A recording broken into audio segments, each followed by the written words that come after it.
Muy bien, y me van llegando las respuestas. La consigna es definir con una palabra el concepto de dieta. Lo primero que a ustedes se le venga a la mente, lo primero que relacionen con este concepto es la palabra que vamos a desarrollar. Muy bien, van todos contestando. Siguen las respuestas. Vamos a esperar unos segunditos más. Bueno, les voy a mostrar a ver cuáles fueron las respuestas para que lo compartamos entre todos. A ver si ahí se ve. ¿Se ve bien, Pablo? Todavía no se ve compartir pantalla. Ahí está, ahora A mí me sí. figura que se está compartiendo. Ahora sí, ahora sí. Bien. Bueno, acá surgieron algunas de las respuestas que ustedes han puesto sobre el concepto de dieta. Está en función a lo que se denomina una nube de palabras. Generalmente los conceptos que más se repitieron aparecen más grandes y fíjense que el más importante fue restricción, ¿sí? Aparece varias veces, restricción de alimentos, control, es estresante, y algunos lo relacionaron con plan de alimentación, un estilo de alimentación, comer saludable, también algunos de limitarse, ¿sí? Eso también está muy relacionado, el control, aburrida, ¿sí? Son algunos de los conceptos. Vean cómo varios de estos conceptos tienen una connotación negativa frente a la palabra dieta, y si nosotros lo vemos negativo, también el paciente lo va a ver. Entonces, al momento que nosotros lo enfrentamos a una dieta, eso también hace que el paciente lo vea con muchas de las frases que ustedes han puesto, es decir, que puede pensar que, bueno, va a ser alguna restricción alimentaria, le genera ansiedad, se va a tener que limitar en ciertos alimentos, el aburrimiento es lo que siempre refieren, una dieta me aburro, me canso rápido, ¿sí? Entonces, son varios patrones que se ven constantemente en el paciente. Si bien la dieta, la palabra dieta tiene un concepto dietoterápico, todos los que estudiamos nutrición hemos visto ese concepto relacionado con una dieta que tiene un principio, un final, un objetivo relacionado a una patología, es importante que muchas veces el paciente lo ve hacia estas palabras que nosotros estamos describiendo hoy. Voy a dejar de compartir acá y voy a mostrar la presentación.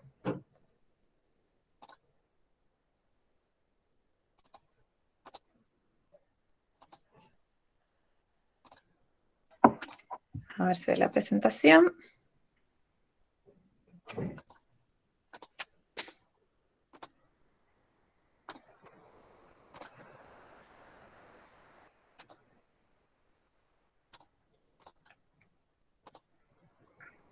Bien, ahí se ve la presentación. Ahí, sí, ahí se ve, Mariela.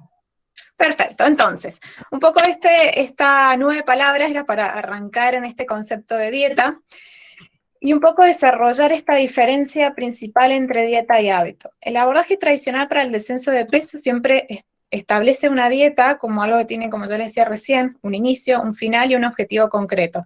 Es decir, algo que empieza y termina, ¿sí? Y esto lleva a que hagan resultados tanto a corto como a mediano plazo y que exista luego un efecto del tipo rebote. Este concepto de dieta hace que el paciente incorpore ciertos alimentos o disminuya otros grupos alimentarios por un tiempo corto buscando un objetivo que es descender de peso, nada más que eso. Lo tenemos bien gráfico en la curva que ustedes ven abajo. Un paciente empieza a aumentar de peso y generalmente es por el hábito, ¿sí? Todo lo que tiene que ver con el abordaje clínico, la actividad física, todo el resto de la parte metabólica, pero en general, si nos enfocamos en la parte alimentaria, es el hábito. ¿Qué pasa cuando hace una dieta? Baja de peso. ¿Qué pasa cuando retoma sus hábitos? Vuelve a aumentar de peso. Entonces, esto es lo que nosotros tenemos que diferenciar.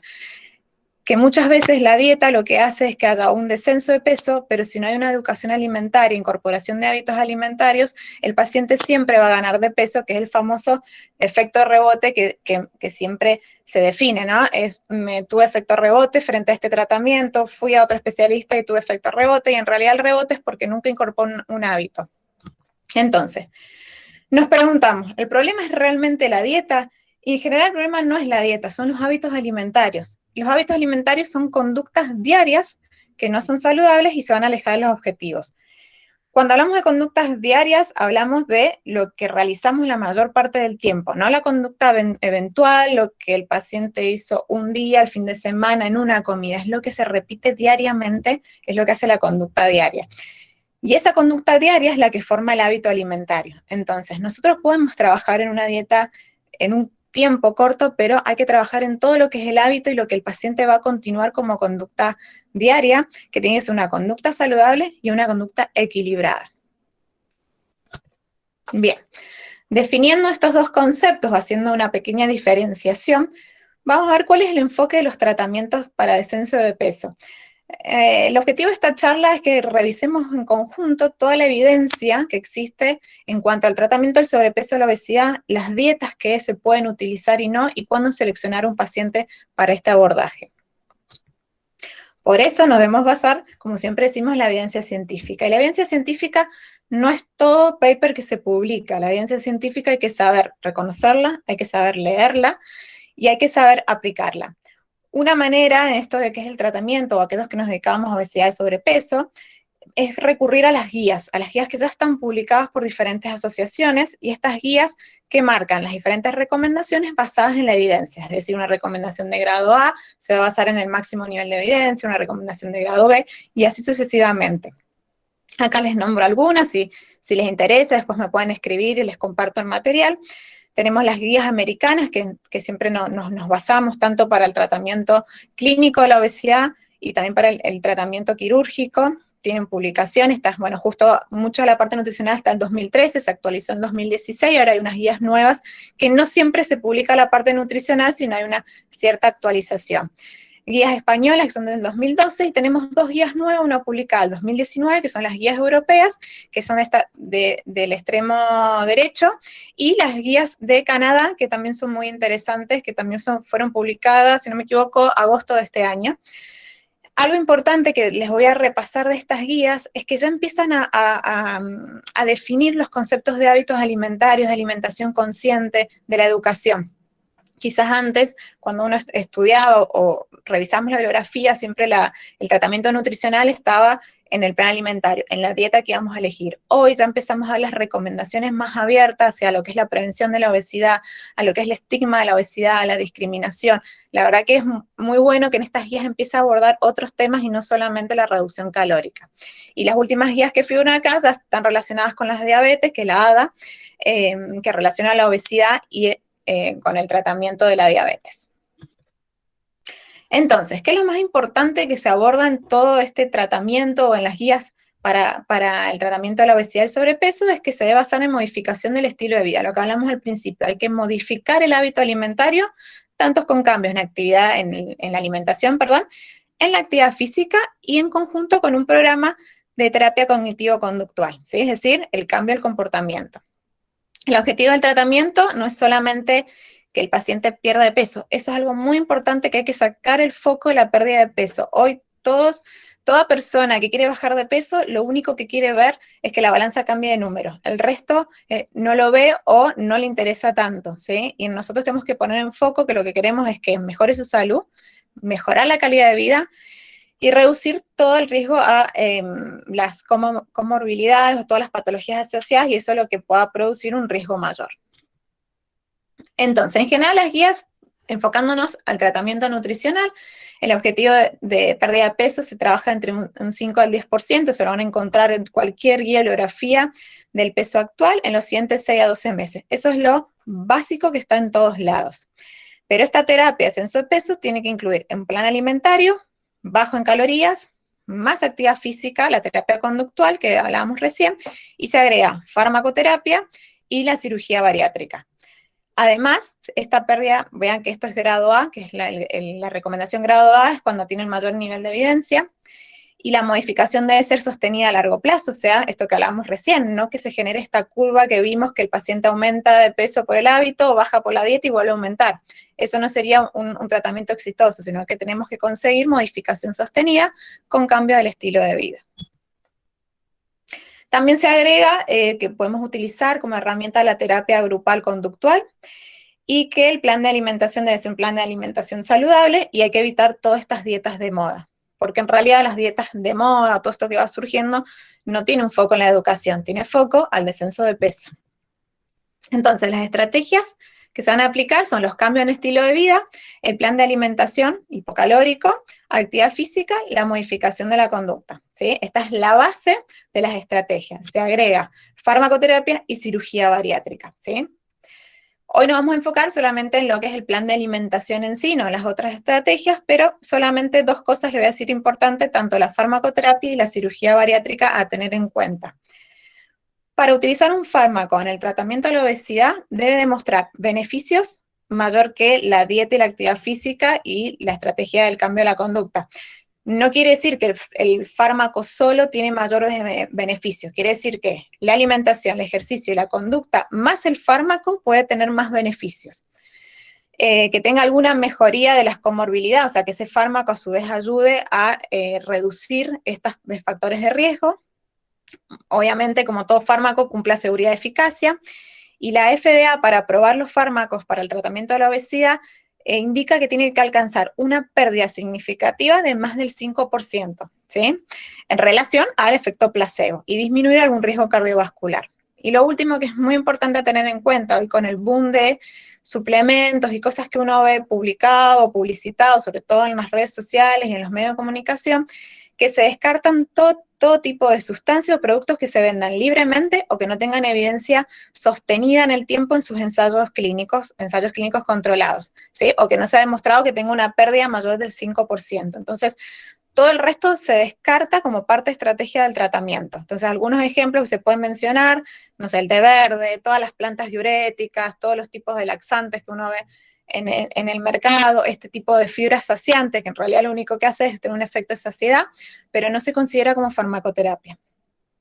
Ni tampoco esos medicamentos que tienen mezclas o fórmulas magistrales que tienen mezclas de cosas que tampoco están aprobadas en sí.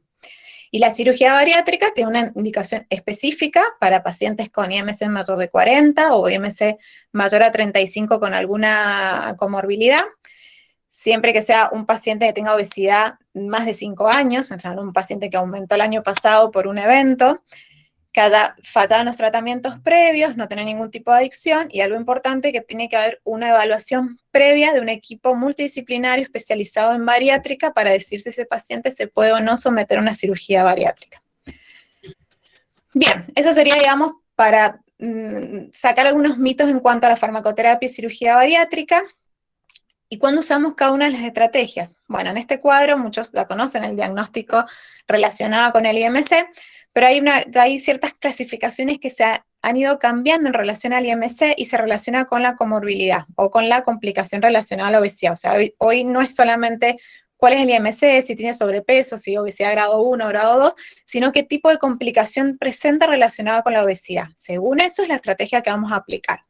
Entonces, se considera normopeso, ¿sí? MC mayor a 25, la prevención o tratamiento es primaria. ¿Qué quiere decir eso? Es prevención. O sea, nosotros lo que buscamos en esta población es alimentación sana, que mantenga el ejercicio físico, buena conducta alimentaria, buena conducta en el comportamiento hacia los alimentos, es nada más que prevención. Pero a partir de los IMC mayores a 25, que es sobrepeso 25 a 30, si no hay complicaciones relacionadas con la obesidad, también una prevención secundaria, y si tiene obesidad y tampoco hay complicaciones, nos mantenemos en la prevención secundaria, que son estas estrategias que estuvimos hablando, ¿no? El plan alimentario, ya empezamos a bajar calorías, ya empezamos a trabajar la conducta alimentaria, ¿no? Todas estas conductas que uno puede ver, el picoteo, los grandes volúmenes, incorporar el ejercicio físico, ¿sí? Ya tiene que ver con un tratamiento secundario a la patología. Y en el caso de lo que se denomina obesidad estado 1 o estado 2, más allá, vean esto, que se considera que más allá que tenga un IMC de 26, 27, 28, que no sea 30, no sea obeso, pero si ya hay complicaciones de leves a moderadas relacionadas con la obesidad, un paciente que ya inicia una diabetes, que empieza a ser hipertenso, ya tenemos una prevención, tratamiento terciario, o en el estadio también 2, que ya hay complicaciones más severas, también utilizamos esta estrategia. ¿Qué quiere decir? Que ya empezamos a evaluar si el paciente necesita algún fármaco o la evaluación hacia la cirugía bariátrica según la indicación. ¿Sí? Entonces, es muy importante estas clasificaciones para trabajar con el equipo y ver cómo vamos a enfocar el tratamiento del paciente. Bien. Bueno, y acá todos los licenciados en nutrición es esta la gran duda que siempre nos planteamos cuando viene el paciente, ¿qué plan alimentario vamos a utilizar? Y la duda de la población en general, decir, bueno, sirve, no funciona.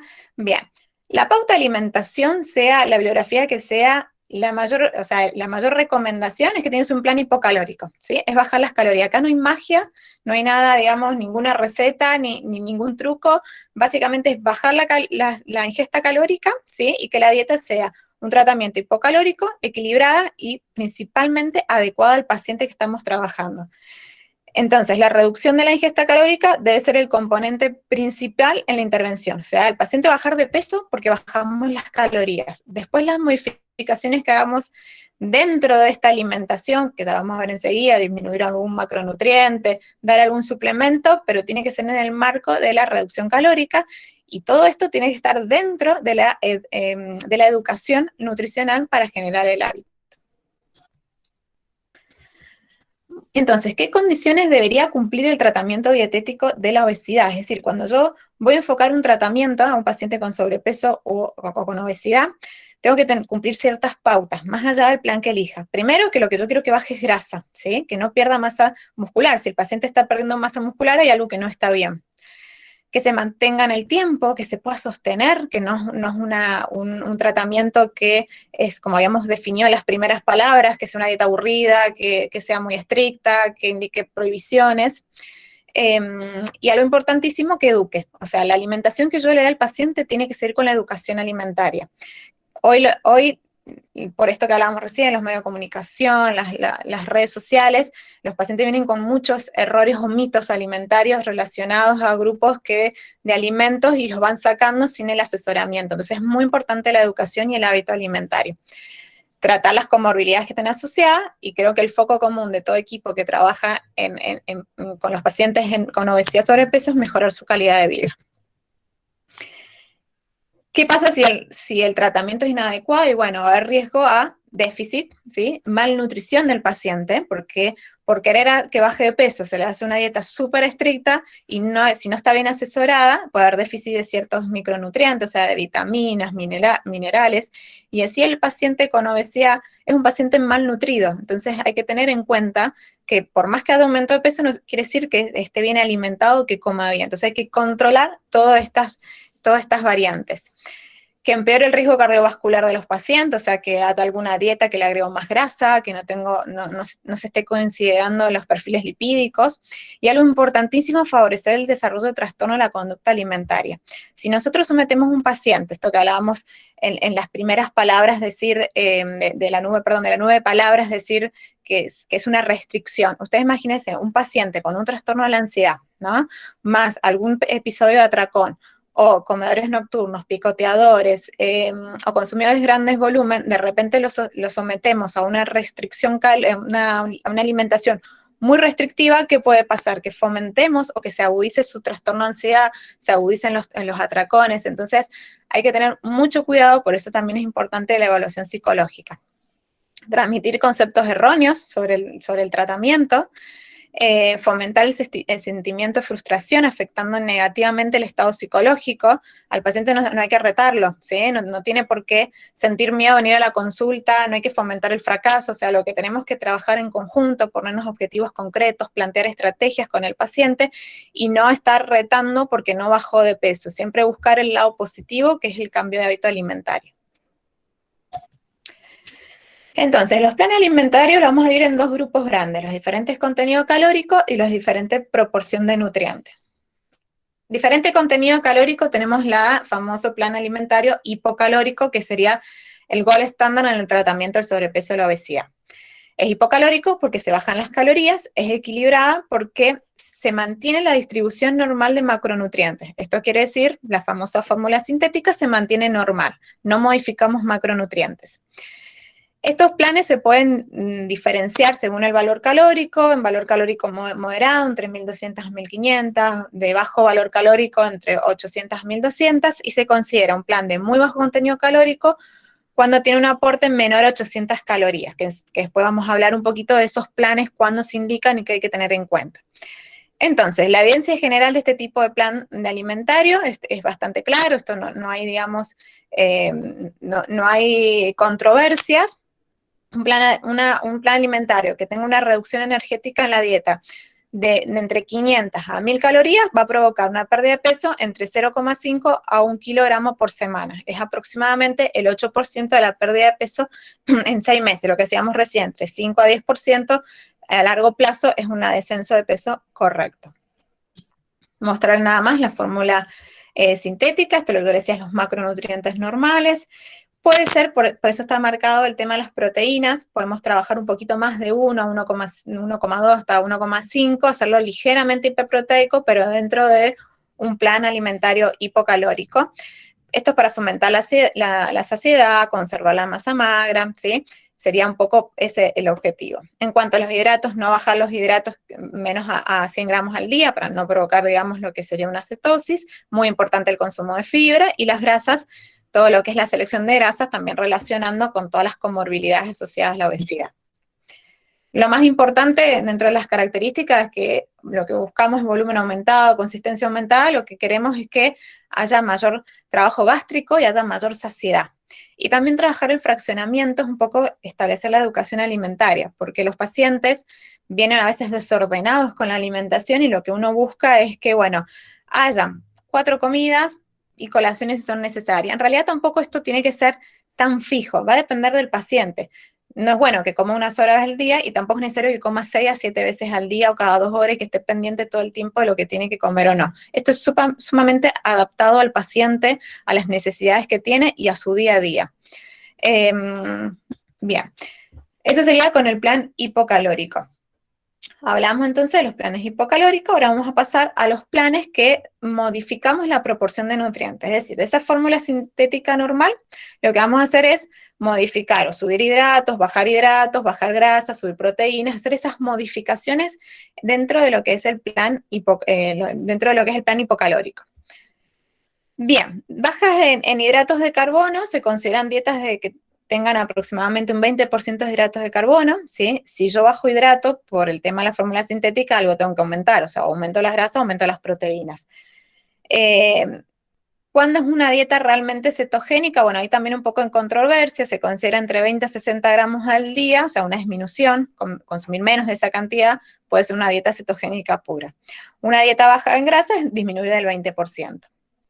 Después existen todo lo que son las dietas enriquecidas en fibra, esto es lo que también mencionamos anteriormente con los suplementos de fibra o que están enriquecidas con fibra. Y en realidad este tipo de dietas o estos suplementos a base de fibra lo que hacen es aumentar la saciedad, ¿sí? O sea que el paciente puede verse beneficiado o bajar de peso porque se siente más lleno, pero no básicamente porque da otro efecto metabólico en el paciente. Y en sí, los que más se pueden beneficiar son los que tengan alguna alteración lipídica. Dietas hiperproteicas, cuando hay un aporte proteico mayor del 20 o del 30% o más de 90 gramos al día de proteína. En general, la población argentina consume esta cantidad de proteínas, ¿sí? O sea, uno a veces cuando hace la evaluación del paciente, en general tiene una dieta bastante proteica, pero bueno, controlando también, bajando hidratos, bajando grasa o subiendo grasa. Esto depende del tipo de dieta, es una dieta cetogénica, todo este tipo de alimentación. ¿Por qué se utilizan? Por el posible efecto saciante, como decíamos recién, que tienen las proteínas, y por el tema de preservar la masa magra. Dietas de sustitución de comidas, esto es cuando se sustituye alguna comida por algún suplemento, ya lo vamos a ver enseguida, y las dietas de muy bajo contenido calórico son las que aportan, que les dije al principio, menos 800 calorías al día. El objetivo de estas dietas es la pérdida de peso entre 1,5 a 2,5 kilogramos por semana. Habíamos dicho que un plan hipocalórico normal era una pérdida de peso de 500 gramos a 1 kilo, o sea que es un poco mayor el descenso, y algo importantísimo es que estas dietas necesitan una suplementación multivitamínica, porque hay una grande disminución de las calorías y de los grupos alimentarios. Bueno, dirán, ¿qué hacemos con todas estas dietas? Bueno, ¿qué dice un poco la evidencia en general? Hay muchos estudios que relacionan o comparan una dieta con la otra, a ver cuál tiene mejores resultados, y entonces en tanto la evidencia podemos decir que en comparación de una dieta baja en grasas, la dieta baja en hidratos consigue una mayor pérdida de peso, pero nos tenemos que quedar con este concepto a corto plazo, ¿sí? O sea, puede ser eficaz aumentar un poco más el descenso de peso, pero siempre es a corto plazo. A largo plazo, es decir, si yo continúo con ese mismo patrón alimentario, ya comparten una pérdida de peso similar, es lo mismo que bajo los hidratos, bajo las grasas. En cuanto a la dieta hiperproteica, puede inducir también a corto plazo una mayor pérdida de peso que una dieta rica en hidratos, ¿sí? Pero a largo plazo es lo mismo. Es decir, que estas dietas, cuando yo modifico el perfil de nutrientes, de macronutrientes, puedo tener un efecto a corto plazo, pero a largo plazo se igualan. O sea, que es lo mismo que el paciente haga cualquier este tipo de patrones alimentarios o continúe con el plan hipocalórico. Y bueno, la evidencia favorece que las dietas hiperproteicas pueden preservar la masa magra.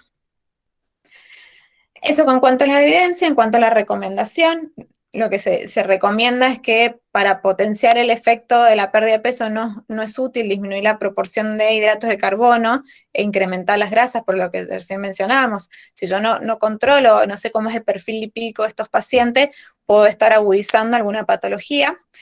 Bajar las grasas se pueden favorecer los pacientes que necesiten controlar su colesterol.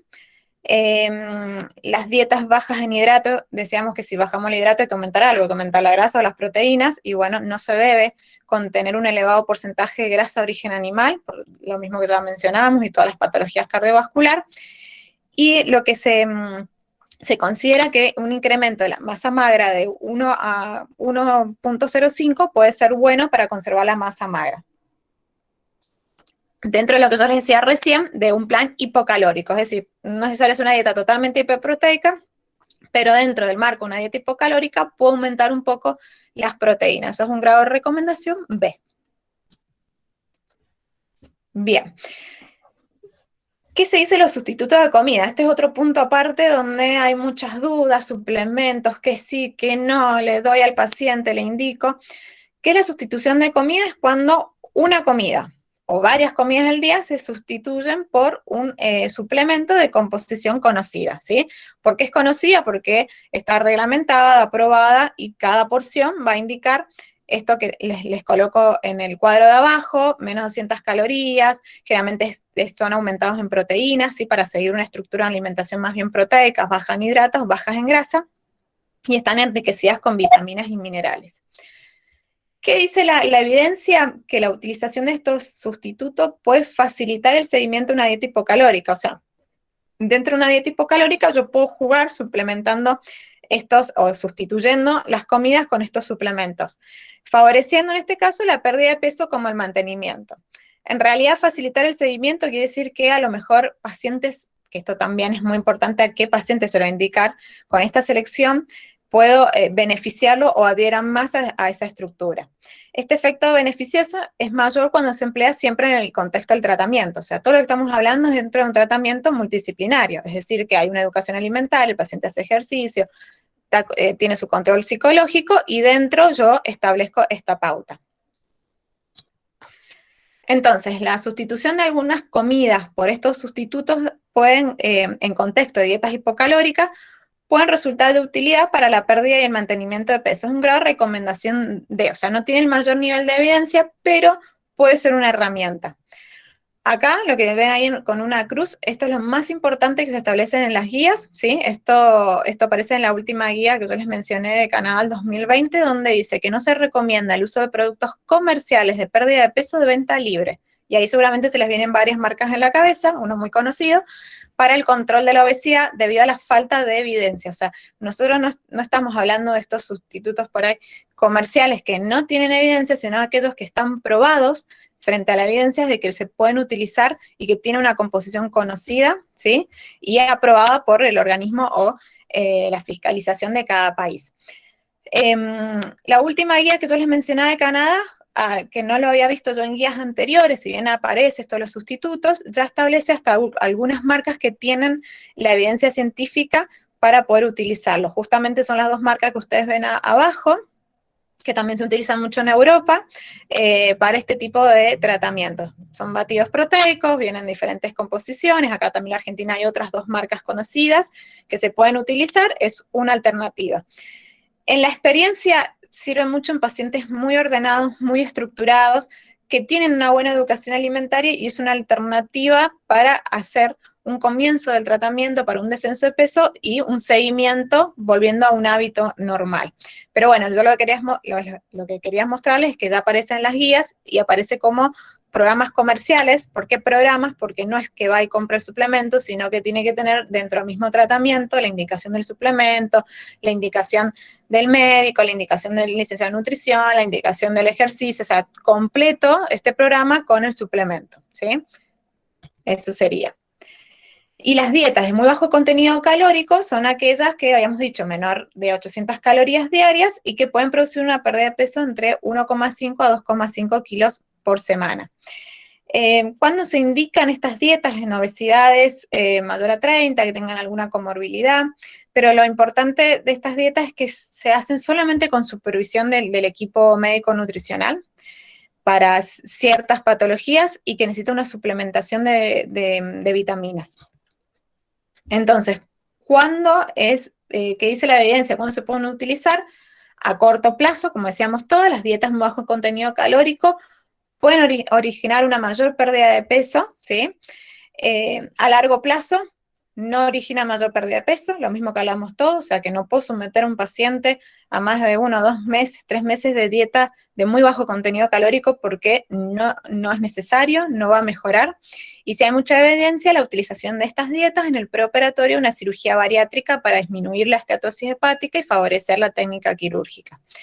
Por lo tanto, se puede utilizar en pacientes que tengan una indicación concreta, ¿sí? Para utilizar estas dietas y bajo un seguimiento de todo el equipo, y no deben utilizarse en pacientes que no cumplan indicaciones, porque es una dieta muy estricta, tiene que tomar vitaminas, tiene que tomar estos suplementos, entonces es importante que lo que hacíamos recién, saber seleccionar qué paciente se puede beneficiar con un tratamiento así.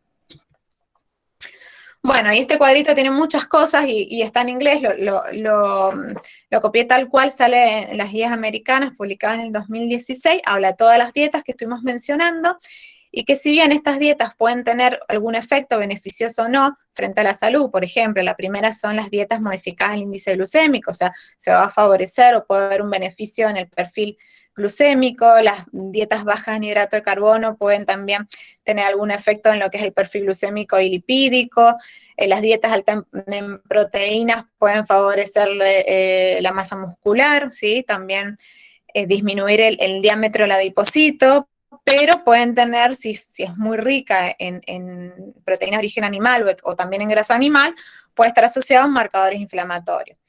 Las dietas bajas en grasa se pueden tener un beneficio en el perfil lipídico, y otra dieta que no habíamos mencionado, que es la dieta mediterránea. Son dietas que ya están estandarizadas, como la dieta DASH, que están estandarizadas y tienen mucha evidencia, muchos estudios que tienen, digamos, relacionado con varios beneficios. El estilo mediterráneo está relacionado con disminución del riesgo de padecer ciertos cánceres, reducción de los efectos cardiovasculares, reducción de los marcadores inflamatorios, reducción de la estatosis hepática, o sea, es una de las dietas un poco más estudiadas dentro, digamos, de la estandarización.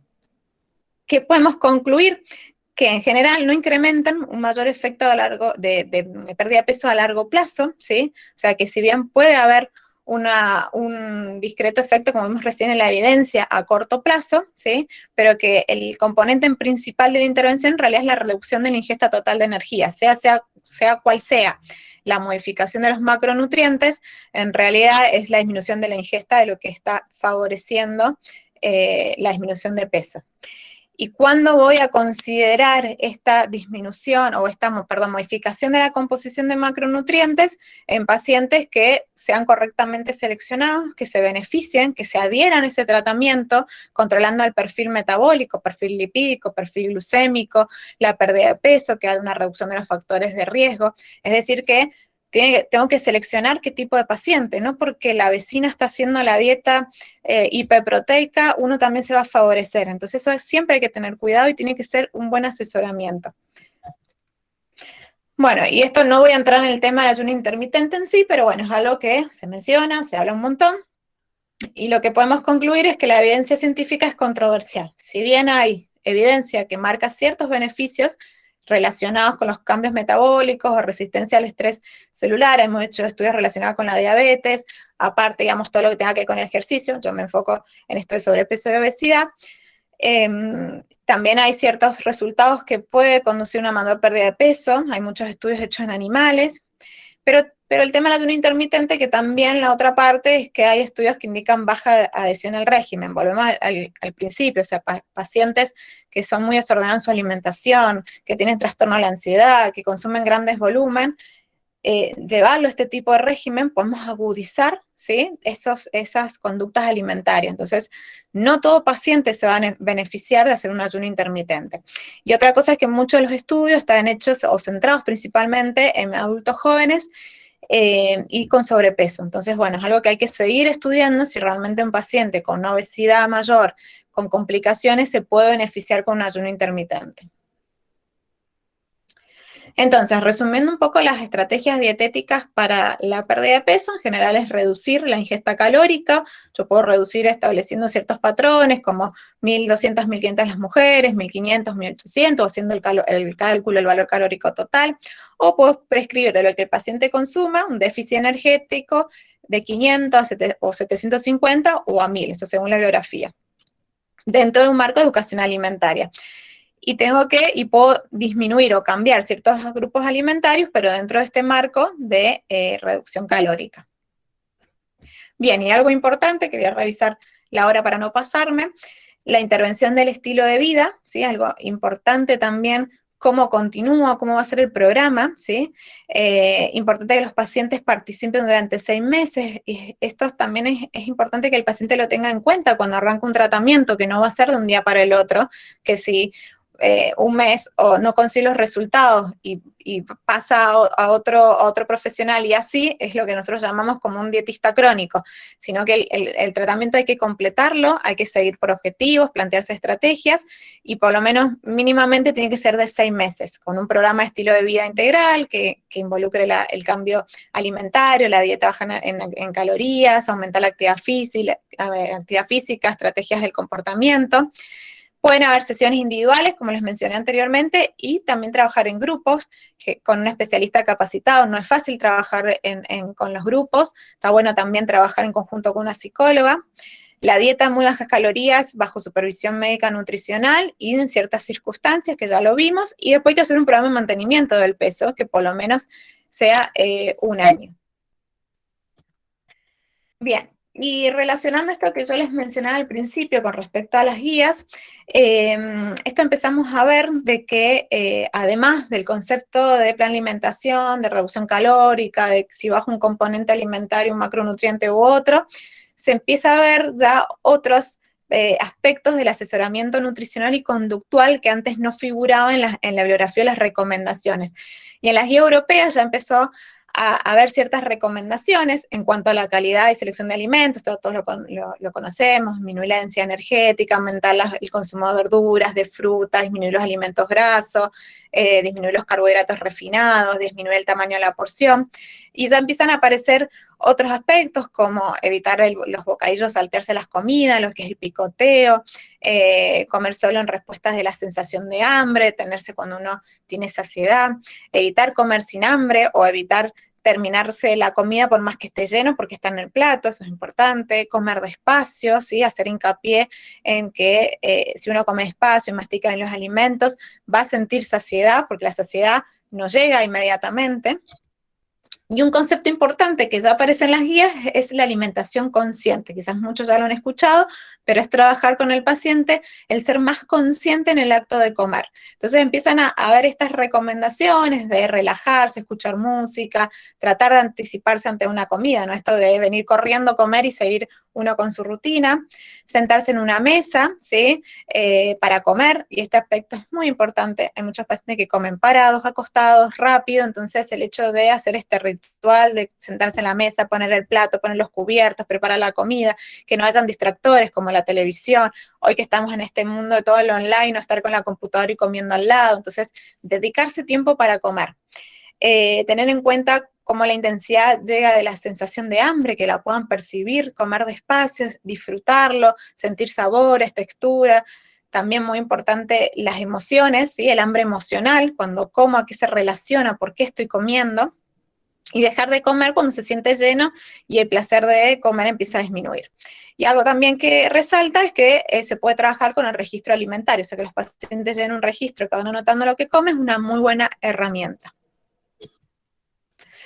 Entonces, la pérdida de peso y el mantenimiento requiere una reducción a largo plazo de la ingesta calórica, eso estamos de acuerdo, y para que haya una adherencia a largo plazo a un patrón de alimentación saludable, tiene que ser totalmente individualizado, personalizado, tengo que respetar los tiempos del paciente, sus necesidades nutricionales, sus objetivos, y algo importantísimo es la motivación, trabajar mucho la motivación, observar en qué etapa del cambio está el paciente, ¿sí? Para poder enfocarme en los objetivos, trabajar con la entrevista motivacional, que es una muy buena herramienta en este enfoque.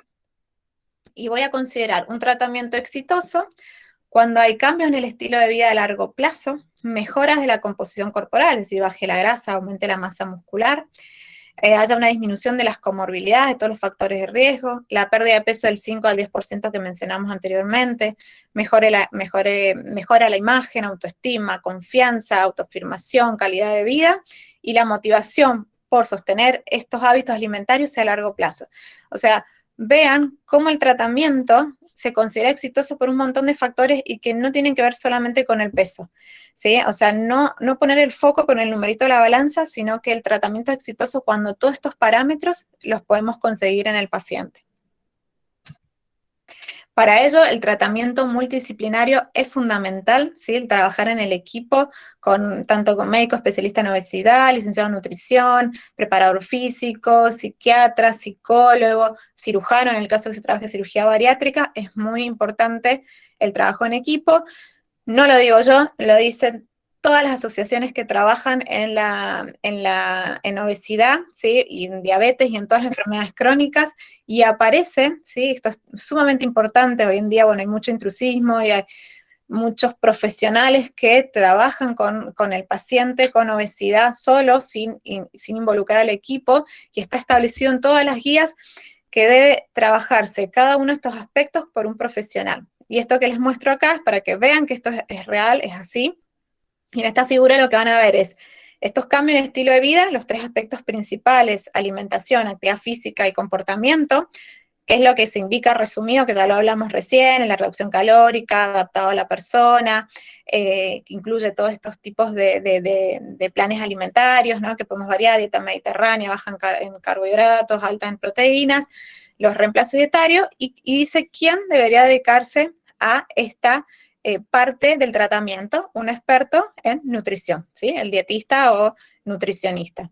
Lo mismo en actividad física, la indicación de actividad física, que es la combinación de actividad aeróbica con trabajo de resistencia, ¿sí? Disminuir el sedentarismo, un profesor de educación física y todas las estructuras de comportamiento, grupos de apoyo, planteamiento de estrategias, de obstáculos, de objetivos, reducción del estrés, de la ansiedad, todo esto, el trabajo cognitivo, todo, digamos, especialista en psicología, psiquiatra y todo, digamos, relacionado a ese tema. Entonces, por eso es muy importante este aval que tenemos de que el tratamiento de la obesidad y el sobrepeso tiene que estar formado por un equipo multidisciplinario y cada uno tiene sus aspectos, que si bien se relaciona y se trabaja en equipo, pero tiene que estar hecho por un experto.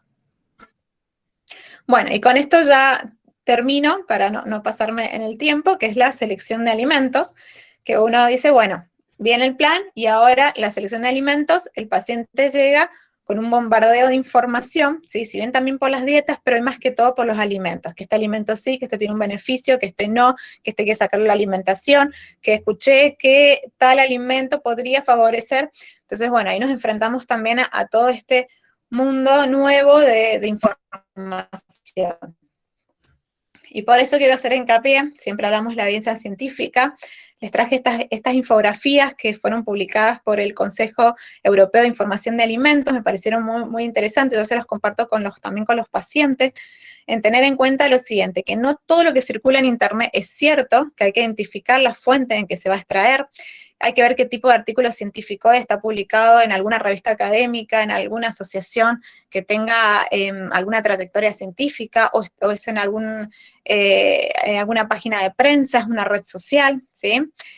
Importante que el artículo, ¿qué menciona el artículo o qué producto? O sea, si hace mención a un producto o alimento particular, recordar, esto me pareció interesante, que no hay nada milagroso, no hay alimentos milagrosos, lo importante es la dieta equilibrada y variada, es la clave. Por eso es importante leer la evidencia, ¿no? Hay justo lo que dice acá en el extremo derecho abajo, hay alguna referencia al estudio original. Si yo leo en una publicación, en una página que tal estudio dice que, tengo que ver si está el estudio, y tengo que leer el estudio, ¿sí? Para ver qué es lo que dice realmente, porque muchas veces por marketing o por destacar ciertas cosas en un comunicado de prensa, se destacan resultados que eso no es todo el estudio. Entonces ahí vemos que hay muchos errores porque hay que ver la muestra, a quién, digamos, el tipo de estudio, qué nivel de la jerarquía de la evidencia estaba ese estudio, si era un metaanálisis, un estudio de observación, un control de casos, y también entender que no todo lo que se relaciona, si hay dos variables que se correlacionan, quiere decir que tenga un efecto de causa, o sea, que A y B se relacionan no quiere decir que A sea causa de B. Entonces, eso es muy importante establecerlo porque muchas veces todos estos medios toman que dos variables están relacionadas y ya, como vemos ahí en el artículo, lo relacionan, no sé, la papa con el cáncer. Y quizás las relaciones están, pero pueden haber otros factores que también intervienen. Entonces, bueno, hay que tener mucho cuidado en todo eso. Rápidamente mostrarles cómo aparece la documentación de los alimentos en las recomendaciones. Esto, por ejemplo, es en estas guías americanas que estuvimos viendo anteriormente, relaciona diferentes aspectos de la alimentación, justo establece tres parámetros, la alimentación saludable, todo lo que es el componente cambio de estilo de vida, la dieta DASH y mediterránea están estandarizadas. En realidad trabajamos todos los grupos de alimentos con una selección, ¿sí? Dependiendo también el tipo de enfoque que le vamos a dar, y lo que se trabaja son porciones, ¿sí? Tengo que trabajar con el paciente qué porción tiene que consumir de todos los alimentos sin abusar de un tipo de alimento y siguiendo el patrón alimentario, también si es vegetariano, si es volácteo, manteniendo el patrón alimentario del paciente. Y bueno, siempre muestro este artículo que me gustó, publicado el año pasado, en 2019, ¿sí? Que es el consenso establecido de la Sociedad Española de Aterosclerosis, justo está relacionado con la prevención cardiovascular. Muy interesante, es muy lindo para leerlo porque saca bastantes mitos de la alimentación, donde hay cada uno de los grupos alimentarios y la evidencia y el grado de recomendación, ¿sí? Entre todos para no demorarnos, pero por ejemplo está el huevo, que siempre fue muy criticado y muy sacado de toda la alimentación, que ya establece que la recomendación de un huevo entero al día no incrementa el riesgo cardiovascular. El tema de los consumos de las carnes, que la relación de las carnes más que todo con las carnes procesadas para el incremento del riesgo cardiovascular, el consumo de pescado, los lácteos, que no tienen un efecto en el tema en el tema cardiovascular, se está estudiando si la grasa realmente tiene el efecto o no, y todo lo que son cereales, legumbres, frutos secos, todo lo que es los grupos de estudio de España estudian muchísimo la relación de los frutos secos con todos los eventos cardiovasculares en función a la dieta mediterránea que yo les mencionaba, por eso van a ver que el grado de recomendación es A, porque tienen mucho nivel de evidencia, todo lo que son las infusiones, el café, el té, el mayor aumento del consumo de frutas y verduras, bebidas alcohólicas, ¿sí? Esto que, bueno, todos conocemos, el consumo moderado se asocia a una reducción de la incidencia de eventos cardiovasculares. Esto es una recomendación B y aclara, muy importante, que si el paciente no toma alcohol, no toma vino, ¿sí? Porque estamos hablando precisamente del vino, no hay que indicárselo, ¿sí? Como factor de protector, pero bueno, es un grado de recomendación B, las de azucaradas ya conocemos que aumenta el riesgo de obesidad, de síndrome metabólico y la reducción de la sal. Entonces, dentro de todo no hay muchas cosas que han cambiado, quizás lo más fuerte por ahí es el huevo, que hace muchos años que viene modificándose, pero todos los alimentos tienen sus evidencias y recomendaciones para estas patologías. Por lo tanto, se sugiere que las recomendaciones nutricionales sean individualizadas. Yo tengo que enfocarme en el paciente, enfocarme en la persona. Ver su cultura también es muy importante, sus valores, seguir sus patrones alimentarios, también la parte socioeconómica es muy importante, y en conjunto con él enfocarme en los objetivos del tratamiento, ¿sí? No buscar esto de yo digo y él hace, sino trabajarlos en conjunto. Y respaldar siempre un enfoque dietético que sea seguro, eficaz y nutricionalmente adecuado y que el paciente pueda adherir. Y me quedo con estas últimas frases, que sería el resumen de todo. Yo tengo que lograr reducción calórica, promover educación alimentaria, cambios en la conducta a largo plazo, favorecer la adherencia al tratamiento y mejorar la calidad de la alimentación. Son varias cosas, es mucho trabajo y por eso es importante el trabajo en el equipo, que nos vamos ayudando a cada uno de estos aspectos. Bueno, muchas gracias por escuchar esta disertación y bueno, quedo a la espera si hay alguna consulta. Muchas gracias, Mariela. Ya en el chat empiezan a haber agradecimientos por la conferencia, muy clara tu exposición y Bueno, gracias. Así que están ahí agradeciendo. Y tenemos dos preguntas. La primera pregunta está asociada al cálculo de las proteínas y la pregunta va hacia cómo lo calculas, con el peso ideal, con el peso actual. Esto a medida que uno va subiendo, va viendo que va subiendo el IMC del paciente, qué criterios se toma en la clínica para calcular las proteínas. Sí, el consumo proteico se puede calcular con el peso ideal corregido, que bueno, es una fórmula. También uno utiliza mucho también para el cálculo calórico el IMC deseable, porque muchas veces no utilizamos lo que sería el peso ideal, por esto yo les decía que había que buscar una disminución de peso del 5 al 10%, o sea, a largo plazo. Entonces uno lo que tiene que ponerse objetivo en qué parámetro va a estar el paciente saludable, o sea, si baja una categoría del IMC o disminuye sus comorbilidades, ya estamos bajando un montón de factores de riesgo. Y también el tema proteico, hay que primero calcular cuántas proteínas ya consumía el paciente, porque yo les decía recién que muchas veces esto de 90 gramos de proteínas, muchos lo superan, entonces a veces, más que subir las proteínas, terminamos organizando y reestructurando cuál es el consumo y la calidad proteica, ¿no? Esto de combinar proteínas animales con proteínas vegetales, también empezar a incorporarlas, en el caso de pacientes que consuman mucha cantidad de carne. Creo que la proteína va más con la selección, ¿sí?, que tanto la cantidad o el cálculo en sí. Perfecto, muy buena la respuesta. Quería también transmitirte otra pregunta, está un poco asociada. La pregunta es sobre el método que se utiliza, que se ha validado para ir haciendo el seguimiento de la modificación de la masa muscular en este proceso de descenso de peso. ¿Qué técnica utilizan en la clínica para poder ver que no está bajando de peso al mismo tiempo bajando la masa muscular? Me río porque está Nati ahí. La saludamos a Nati, que también ella trabaja mucho esto estudia mucho el tema de la composición corporal. Nosotros en la clínica utilizamos la bioimpedancia para medir una bioimpedancia que es multifrecuencial, para medir la composición corporal y la mide de forma segmentaria, o sea que medimos tanto el tren superior como el tren inferior, y medimos todo lo que es, no solo en porcentaje, sino en kilos, o sea, cuántos kilos de masa magra tiene el paciente, y bueno, lo vamos comparando como una línea del tiempo, a ver si hay una disminución o no de esa masa magra, con respecto también a la masa grasa. Esto lo usamos mucho también en pacientes bariátricos, porque el descenso de peso es mucho más rápido, y por estar en dietas muy a veces estrictas, por la recuperación postoperatoria, puede haber una pérdida de masa magra. Entonces lo que uno observa es que esa pérdida no sea tan grande ni se mantenga en el tiempo.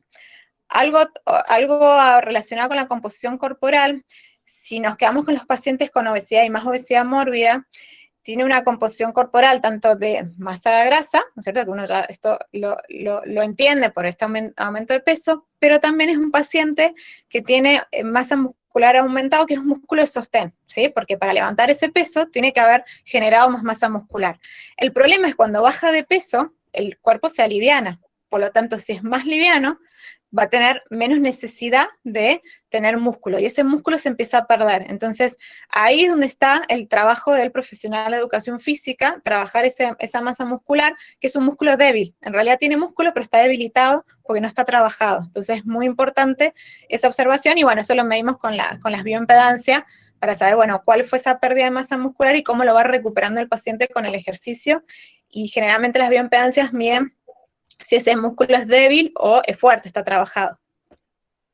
Perfecto, buenísimo.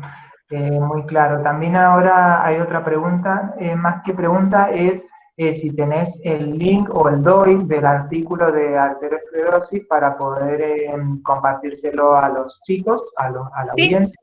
Sí, que me escriban al correo, porque no sé cómo, acá no lo puedo compartir en el chat, ¿no? No. En el chat podrías llegar a poner el DOI, digamos, el número que... No lo tengo acá abierto. Bueno, no hay Bueno, problema. sino que me escriban ahí, les pongo mi correo, que me escriban y yo se los comparto directamente el PDF. Muchísimas gracias. Ahí lo compartió Nati, gracias Nati.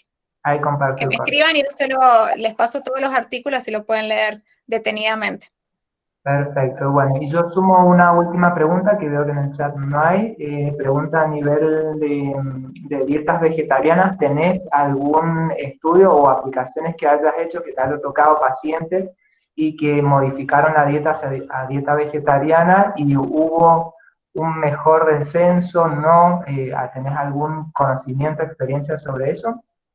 En general, la mayoría de los pacientes que vemos con Natalia son todos que sean vegetarianos, son ovolácteos. No tenemos experiencia con pacientes veganos con sobrepeso y obesidad. Y en general, cuando van a la consulta es como un desorden, o sea, son vegetarianos, pero son totalmente desordenados en la alimentación. O sea, quieren seguir un esquema y bueno, ahí es donde uno empieza a trabajar a ordenar la alimentación y también consultar el por qué realmente sigue ese patrón, si es realmente un patrón alimentario porque, por una cuestión ética, por una cuestión de valores, o realmente lo hace por, como decíamos recién, el vecino lo hizo, es vegetariano, lo bajó de peso. Entonces, es organizar la necesidad nutricional. Y en uno de los papers que compartí, que están, creo que fue el de las guías americanas, donde se enfoca el que yo mostré, el trabajo del equipo multidisciplinario, ahí estaba enfocado dentro de los parámetros dietarios, puede estar la parte de vegetarianos. ¿Sí? Lo incluye dentro de la dieta DASH, dieta mediterránea, como patrones alimentarios que se pueden trabajar en conjunto dentro de un programa de descenso de peso, incluye también vegetarianos. Bueno, muchísimas gracias. Bueno, Eh, gracias. No veo más preguntas en el chat, así que quedan más palabras de agradecimiento y darle cierre a este webinar. Verdaderamente ha sido muy enriquecedor, así que agradecimiento y bueno, nos veremos en la siguiente conferencia que armemos desde la Facultad de Nutrición de la Universidad Juan Agustín Mazo. Bueno, muchas gracias. Bueno, muchas gracias por la invitación y gracias a todos por estar y por escuchar la disertación. Creo que queda grabada, ¿no es cierto? Se puede después ver nuevamente en YouTube. Queda grabado y subimos al canal de YouTube de la universidad, así Bueno. que luego pasamos el link. Bueno, muchísimas gracias. Gracias a todos. Chao, chao. Adiós. Gracias, Lourdes.